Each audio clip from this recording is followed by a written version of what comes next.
Welcome to Founders Future, a podcast powered by ClosersIO, where we're dedicated to helping businesses scale and grow.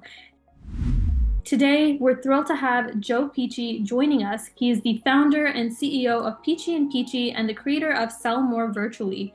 Based in Florida, Joe is a seasoned sales trainer and keynote speaker with over 30 years of experience helping clients and mainly entrepreneurs book millions in sales through virtual training and LinkedIn strategies. His boot camps have generated multiple six figures in sales during training alone, and he does have multiple books and is transforming how professionals close deals. We'll explore his founding story, how Sell More Virtually empowers sales teams, and what his vision looks like for scaling his game-changing platform. So with that being said, let's dive in. Joe, welcome to Founders Future. Thanks for inviting me.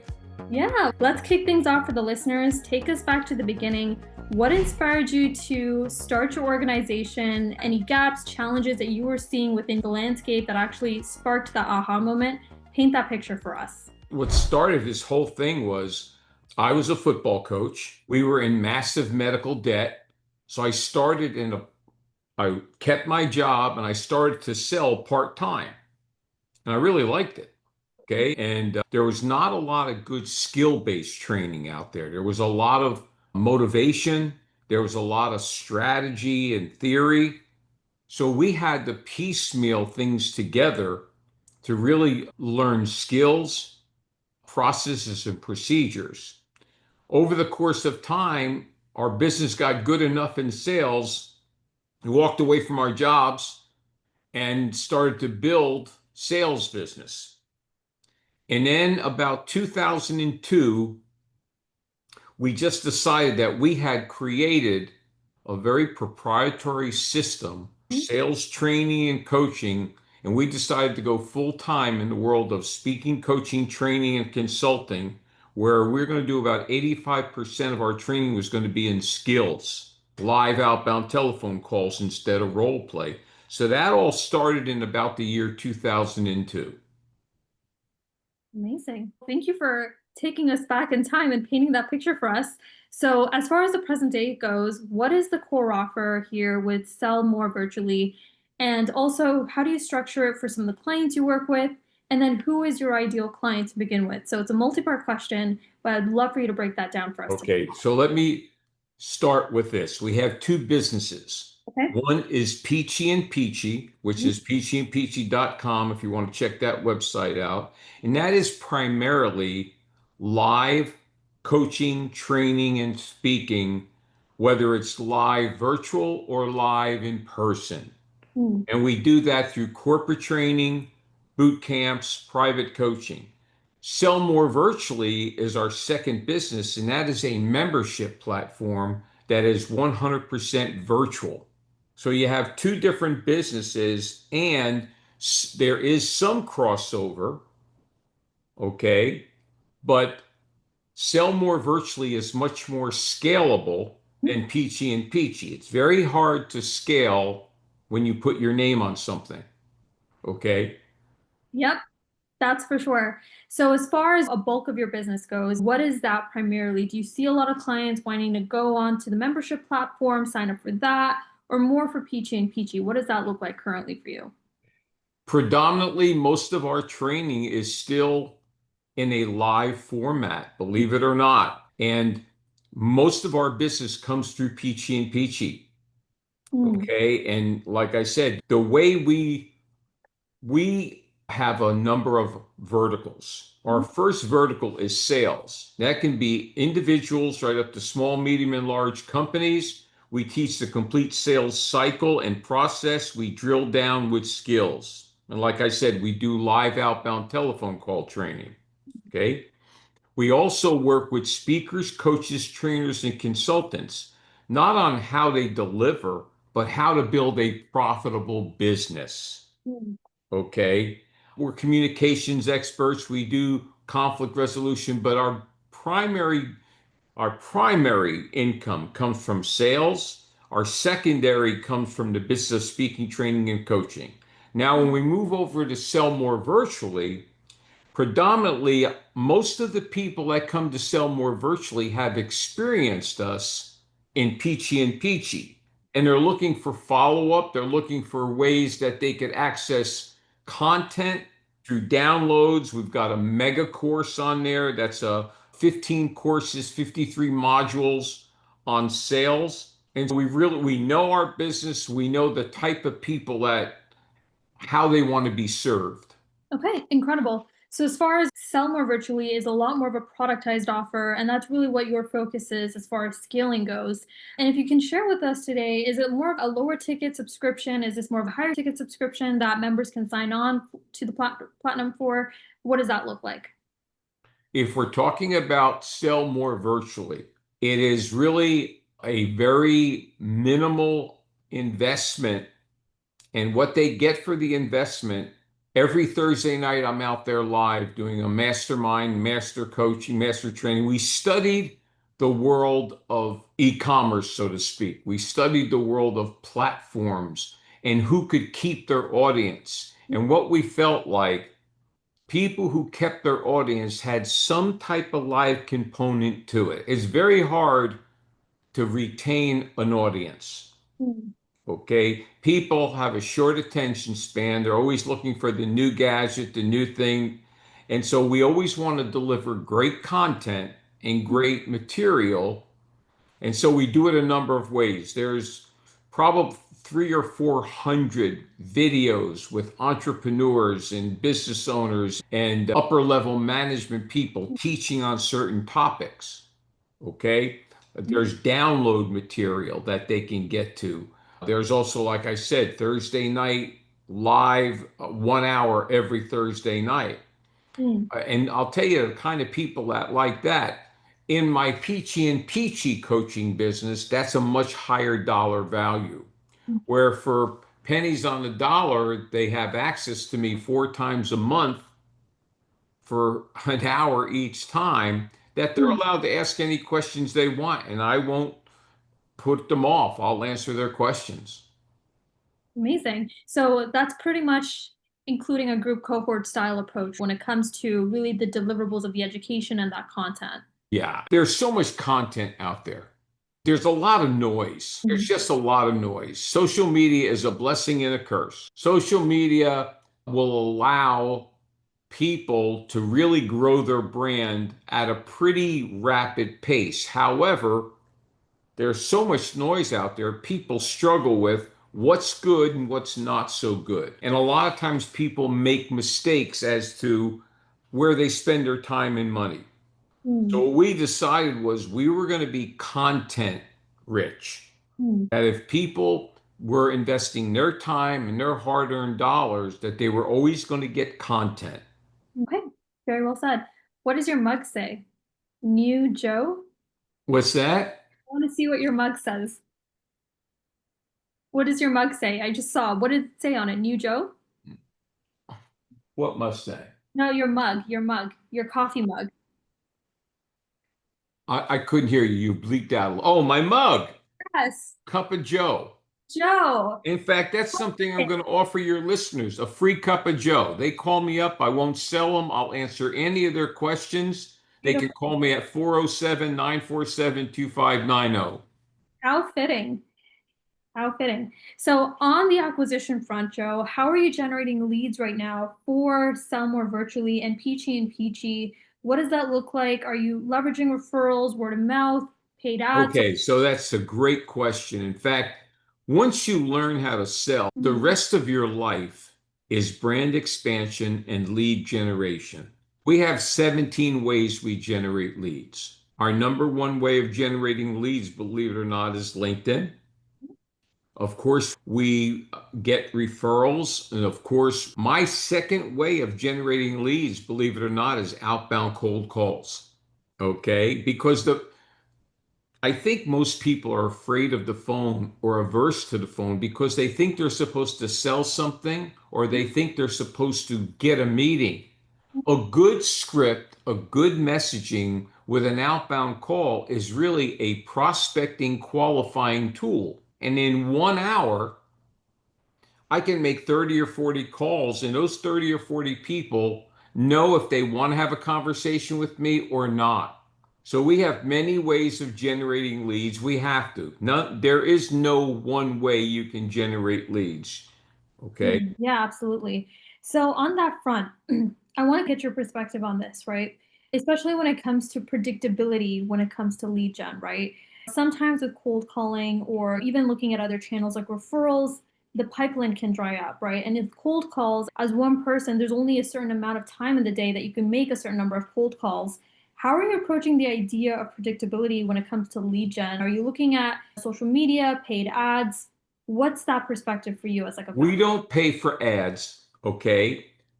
I have a different way of using LinkedIn. It's going to sound crazy to you and your listeners, but I basically get people offline as quickly as possible into a live conversation, and I use the phone doing it. Okay. Now, one of the reasons why I do that is our sales boot camp has been ranked the number one sales workshop in the world 4 years in a row. One of the reasons is on day three, we allow 24 people. They all make outbound calls. Some are warm, some are cold, some are hot, but we create all the scripting and they make calls. I can't teach that if I don't do it. And so everything we coach and train and speak on is what we do to grow our own business. Now, Mm, from a time standpoint, in the month of June, now remember, I do all the selling and I mhm, do all the training. Okay. So I'm a little bit busy. I do all the lead generation.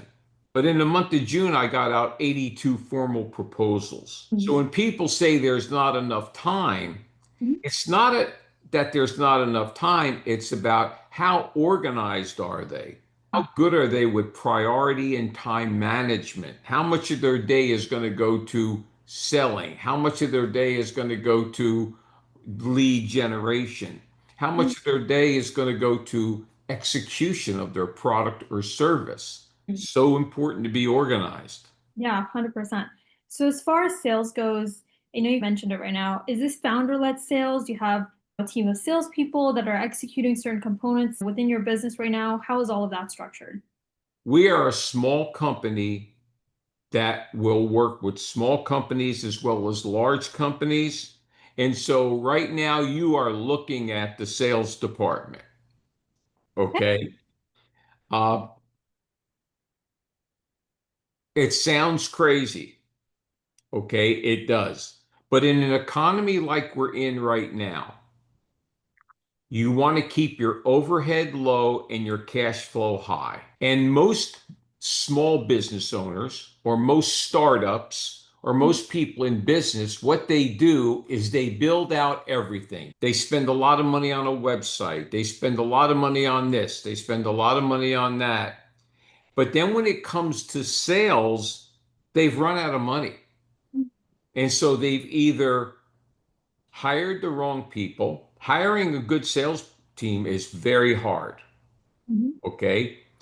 Or they don't have the acumen for business or sales. They're just very good at something and they decide to make a business out of it. And I was sitting with a young lady the other day who has a publishing company, and her publishing company has grown to a certain level and stopped because she got low-hanging fruit. A lot of people she knew in her community, so to speak, did business with her. But now that's drying up. She never learned how to sell. She doesn't have enough money to hire somebody. And so her business is going to go up and back down. Mm, So my recommendation to her was, you need to learn to sell and get cash flow in here. mm, You cannot scale a business unless you have a good sales process and good sales skills. mm. Once you have money coming in the door, then you can begin to scale, whether it's the back end or the sales end. So just to clarify for the listeners, Joe, is it just yourself doing sales, or do you also have a sales team that's helping? No, it's just myself right now. Okay. Curious as to your primary business is sales. Why not have a sales team to help with the execution? That's a great question. It is a very great question, and I'll be very honest with you. Because of the size of our business, okay, making that step to hire salespeople If you hire 10 salespeople, one of the 10 is going to be able to, you know, that 92% of people get in outside sales quit. Mhm. And so in 2021, we were positioned to scale. In fact, if we didn't do anything different, we would have tripled our business. But my wife got very sick. I'm sorry to hear that. And so I was full-time business, full-time caregiver. And so at that point, we pulled back from scaling and just created income and delivered. Now, as things progress, we will start looking into scalability. Okay, incredible. So on that note, what does the vision look like for the next 6 to 12 months? What are you laser focused on as far as growing like somewhere virtually and your individual coaching? Paint that. Okay, for the next 6 or 12 months, we're not thinking scaling. We're thinking about how many days a month can we sell to create income. Okay. I don't look at myself as a speaker, coach, or trainer consultant.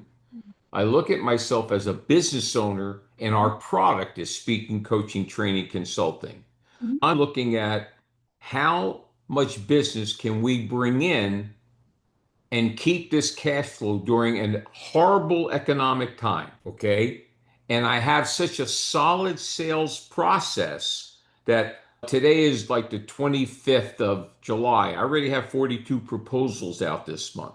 So I know we're going to close a lot of business. So right now, our focus is to generate a whole lot of revenue. And then a year from now, we are going to visit scalability. That makes sense. I So as far see so many businesses, and at the entry point, they're just getting started and they're thinking about scaling. They haven't figured out what their business really is. They spend all this money on branding. We didn't brand ourselves for the first 3 years. We let our clients dictate who we were in the marketplace. So, what do you feel is the biggest bottleneck then for you, Joe, as far as growth goes, going into the next few months, trying to get as much revenue in as possible? What are you focused on as far as that goes? What do I see as the biggest challenge? Is that what you said? Yeah. I think all businesses have challenges in this economy. I think we're having to see 3 to 4 times as many people to close business, which is fine. I think anytime you have a change in the White House, and I'm not talking political, Mhm. I'm talking about economics. No matter what side of the aisle you sit on, whenever there is a new governmental situation, people are afraid what's going to happen with taxes. So they sit on their wallets and they're slower to make buying decisions. That doesn't mean there's not business out there. That just means you have to work harder to get it. And so our focus now is to maintain very strong momentum. Okay. But I know what happens. The more you put into the funnel, the Mhm. more business comes down the funnel Mhm. and the more business you get. Mhm. That's our major focal point right now. Okay. We do not develop any content during business hours. Mhm. We develop our content on off hours, whether it be the weekends or the nights, because during business hours, we're either generating leads, getting appointments, selling, sending proposals, writing contracts, or training, coaching, and speaking. Those Mhm. are the business things we do during business hours. Mhm. Things like content development, okay? Things like expanding the brand through social media and all.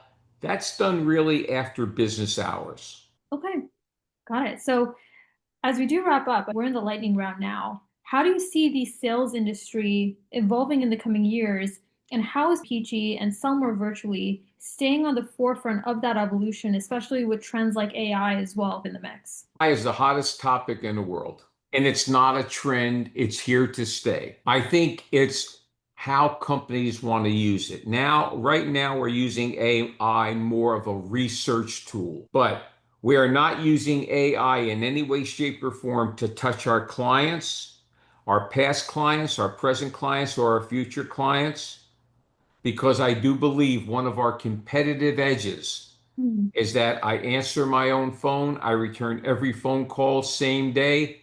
I'm the one that touches the client. And I think I get a lot of business because people still do business with Mhm. people that they know, they like, and they trust. The influx of AI into the marketplace, I think some people are going to use it very wisely. I believe some people are going to make giant mistakes with it. Mm. The jury's still out to Mhm. what the right mix is, but it's not like something that's going to go away tomorrow. It's not going to go away. But I know companies right now that they're turning over their people to people interactions to AI. Right. We have to also understand something. We have to understand where the money is in this country. The money is still in the hands of the baby boomers, even though the baby boomers are old, okay? Like me. A lot of the decision makers I deal with Mm. are in their late 50s, mid 70s. People are still working at that age now. Mhm. And so AI, and so they have a love-hate relationship with this AI thing. And so you got to find that sweet spot as to where in your business are you going to use it. I think people know when they're getting an AI message. It's not hard. And I know it's going to get more and more perfected and it's going to be harder and harder. I think the danger in AI is going to be very hard to protect intellectual property, something that people in my industry want to do. We want to protect our content, we want to protect our intellectual property. AI can steal it, regurgitate it. Mm. I'm not trying to be old fashioned, but I know I get a lot of contracts just because I communicate with people. Yeah, staying human centric at the end of the day, even in the midst of AI. Joe, before we do wrap up, what's the best way for the listeners and even potential clients to reach out to you? What does that Well, look first thing, I'm going to give out a gift to all of your listeners. If all of your listeners will take out their phone and put in their text box the word sales edge, like? Mhm. SALESEDGE, and text it to 59925. That'll take you to a Peachy and Peachy link, which will take you to a splash page. Just put your email in there, and you're going to get a free 40-minute webinar on the 8 essentials of sales success. And that's free. The way they can contact me, they can always call me, 407-947-2590. Our websites are Peachy and Peachy, which is PICIANDPICI.com, and one word, sellmorevirtually.com.